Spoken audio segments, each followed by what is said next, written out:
Hi everyone, welcome to Mukosi no Magajin. I am Umagajin.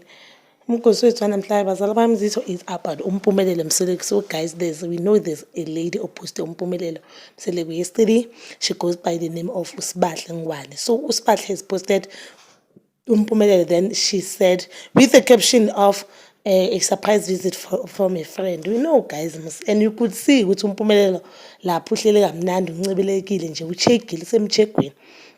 So this lady guys ngithe ithi ngimbheke kahle.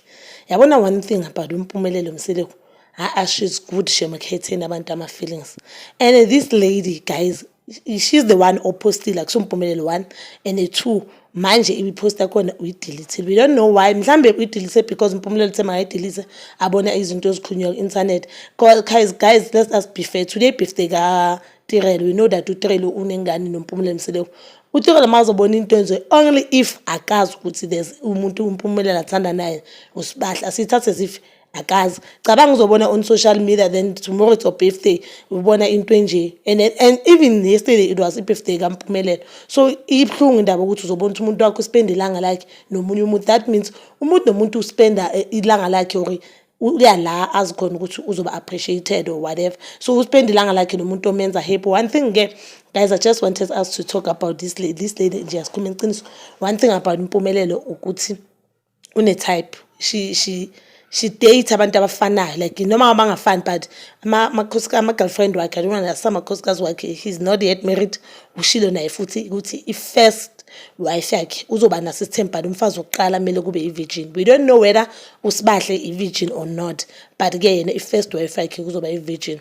But judging from ama-pictures kaSibahle, I don't know whether Mpumelelo uzomenza i-first wife or not, but I didn't think uzomenza i-first wife because I thought maybe mangigo through ipage yakhe uFacebook or ku-TikTok, I'll see maybe intombazane ihamba inkosi yomhlanga yabo, mara ngibonanga kulokho. But that doesn't mean akasiyi i-virgin uSibahle. So uSibahle guys, you can see now ukuthi kukhona nyana ukufana kuTirelo nakuviyekazi bambe ngokufana, i-height yabo icishe ifana, and she's also i-yellow bone. We know that uTirelo na yellow bone uyakhanya ngokwebala. Another thing about uSibahle, we know and Mpumelelo ke ufuna abantu abafundile. uSibahle, she's educated and ke uyasebenza. One thing about uSibahle, uyasebenza. One thing angayibonanga, another thing angayibonanga, I thought I'll see it, is i-age kaSibahle, because we know that the two women Mpumelelo nabo manje, which is uVuyokazi on a 25 noTirelo on a 24. Both of them, they are older than Mpumelelo. Mpumelelo, he is 23. So that means both of them, they are older than them. They are older than him. So asazi ukuthi lo ungakanani guys. And another thing, a lot of people, they are saying Usibahle, she posted Mpumelelo just because she wants fame. Do I believe that? Ngivumelana nabo. Yeah, mhlambe 80% nginokuvumelana nabo, because why should you post umuntu knowing ukuthi systemini, and why mawuthandana nomuntu omazi ukuthi out there abantu bayamazi? Why post that person? Because you know very you will trend. People will talk about you. Yabona manje sikhuluma ngayo just because she's the one who posted le video. Mara ke mhlambe naye bekathi uzipostela isithandwa sakhe. Guys, comment down below. Do you think ukuthi uSibahle afana nalamanye amakhosikazi kaMpumelelo, or wena ubona ngathi uhluke? And another thing, do you think uSibahle was wrong ukuposta uMpumelelo or not?